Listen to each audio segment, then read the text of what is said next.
Alright, I've been working towards this topic for a while now, but something always seems to distract me. Regardless, I've finally been able to sit down and finish everything, so without further ado, let's get into the issue of planned obsolescence in gaming and the contradiction of live service titles that in reality are simply a product, typically with an expiration date, that are often marketed and sold as a long-term journey.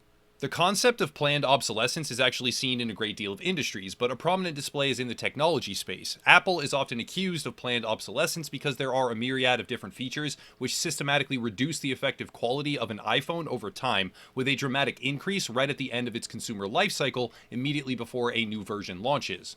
The issues range from screen problems to battery life and even software updates dragging down the operating system and reducing speed, but all of it appears to come to a head after give or take about 1 year, when the next version is available. There are also other indicators such as how custom screws hold the phone together, so replacing the battery must be usually done by Apple themselves, and the relative price on that procedure ends up hardly less expensive than a subsidized new phone itself, so what really would be the point? Obviously, Apple does not come right out and say, yeah, we make our phones break or die or slow down after a year so that you buy the next one, but generally speaking, we can reasonably infer that there is a high probability it is true. For the games industry, conceptually it's a bit different, but the end result of motivating consumers to buy new products before the effective life cycle of a previous product would have finished is still pretty much the same. And the added bonus is that live service games are often sold as a non-contractual promise of extended support, but end up being confined to a period far shorter than expected.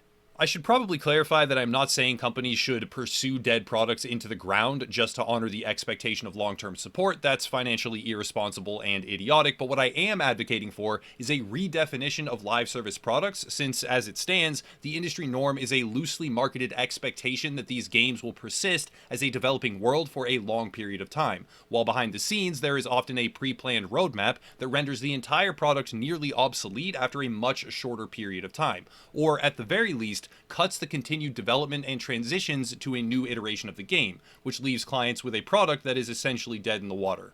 A great example would be Destiny as it was first advertised. I won't spend too much time on this because it's a topic that I've discussed before in separate videos, but the basic summary is that Destiny was advertised as a 10-year journey. However, little to no emphasis was placed on the structure of that journey, and many players were led to believe that it would be a continuously updated game for that entire span of time. With the release of some legal documents resulting from a disconnected lawsuit, things became much clearer, and the realization landed on a lot of players that the contractual obligation between Bungie and Activision Blizzard hinged on 4 separate games over 10 years, each one with its own confined set of DLC releases, which effectively rendered the previous release obsolete, with each new iteration as development focus shifted over. This is where the connection to planned obsolescence gets a little bit thin. Destiny was not manufactured to break after a set period of time, that's not what I'm saying, but much of the initial marketing material deliberately allowed gamers to believe that the game had a robust 10-year blueprint behind it, and when the focus truly shifted to Destiny 2, that was it. Destiny 1 is no longer having content built for it, and this was a pre-planned event on a timeline of around 2 to 3 years, while many players were under a different impression, and no real effort was made to clarify that. Let's shift gears now and examine a different, more current example. Anthem is a live service project from EA which absolutely bombed at release. However, something about Anthem bears a striking similarity to Destiny, and that is a professed intention for a 10-year plan. We now know, after various leaks and expose articles, that Anthem had severely troubled development, something also echoed by Destiny to a certain degree, and the question needs to be asked, is it possible that EA will transition to Anthem 2 in order to fix more of the underlying issues, rather than continuously dump resources into a faulty foundation?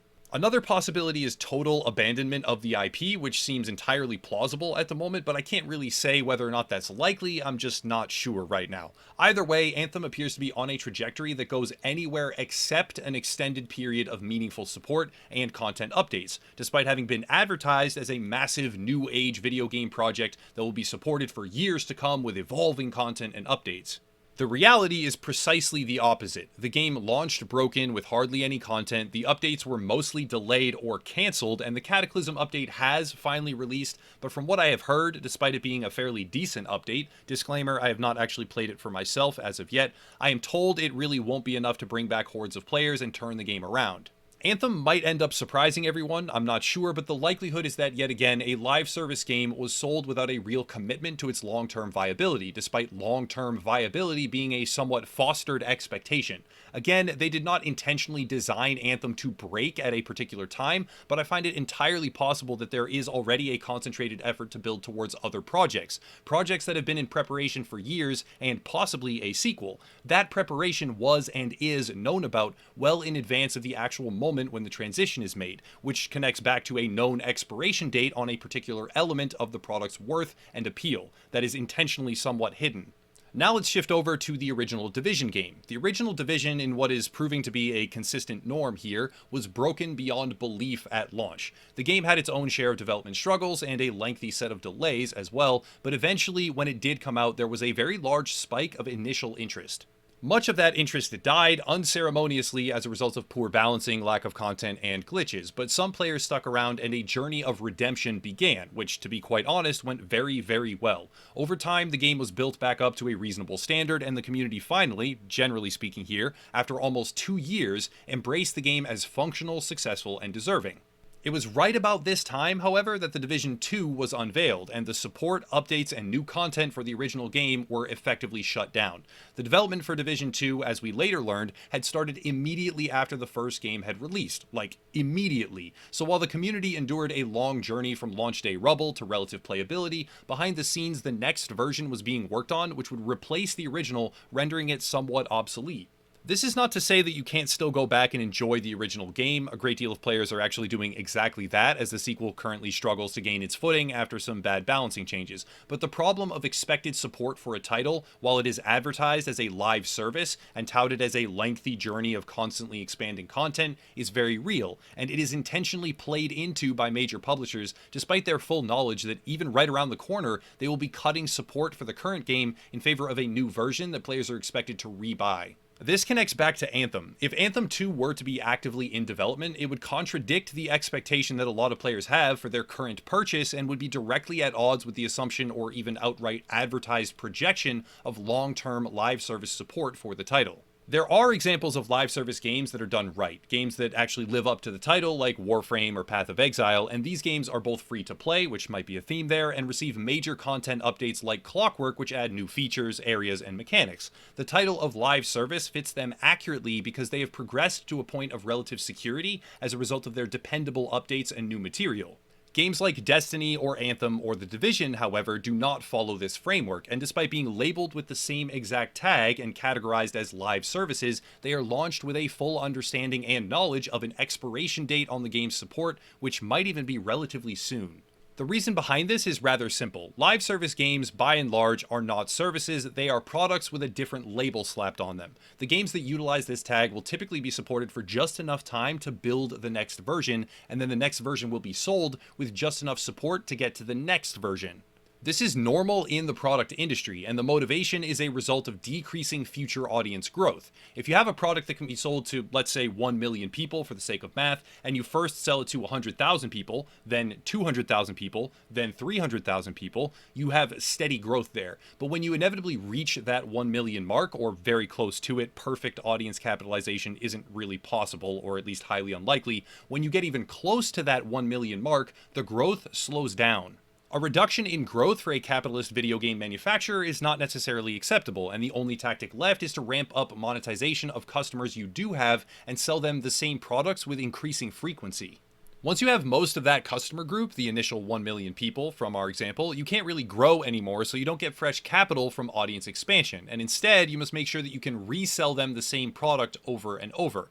This is why we see a company like Apple pumping out new expensive versions every single year with minimal updates and a likely focus on planned obsolescence, because they can't really get that many new customers without expanded international markets, but that's a whole different thing. And even then, the more immediate tactic is to make sure that every year the old phone gets replaced by every customer in favor of the new phone. It's theoretically a different situation for games, since hardly any game to date has plateaued as a function of audience reach, but major publishers are often treating their games that way and ignoring significant focus on one title in favor of iterative design or quantity/speed over quality. Problem is, while they focus on quantity, iterations, and speed, they advertise long-term focus. If Apple customers bought just one phone for 5 years, it would be a massive reduction in their revenue. They need customers to keep buying the new one, and likewise with live service games, if a title received continuous support, players might just play the original Destiny or Division for 5 or 6 years and ignore the sequel, which would be a very large hit to company revenue because initial box sales, pre-order editions, that kind of stuff, and similar items are an important section of revenue for most major live service games. There are exceptions to this, as I said, and some of them are extremely profitable. Grand Theft Auto 5 is receiving continuous updates as a true live service title, and is also the most profitable single piece of entertainment on the planet. But there is a lengthy list of alternative live service games that are launched with a full understanding that they are not live service games, they are products with a short lifespan, but they are marketed and sold as extended services to an unwittingly misled audience. The end result is that planned obsolescence might be a slightly abstract term here because that obsolescence might not be directly built into the product's actual code, but too many live service titles are launched with a pre-planned expiration date that is not advertised, and instead the audience is made to believe that the game is an enduring testament to long-term development, which is often untrue. But that's it for today. The main point is to be aware that major upcoming titles branded with the live service label may in fact be 1 or 2 year intended products even before they come out, and that is a perfectly acceptable business model by itself if accurately advertised, but when the expectation stretches beyond that, it diverges from understandable business to disingenuous manipulation. If you want to support, check out the links down below. Twitter to stay more up to date with things from the channel, Patreon to make sure YouTube's algorithm and sensitive demonetization isn't a threat at all, and also merch, but I'll cut it there and stop rambling. As always, thank you all for watching, and have a nice night.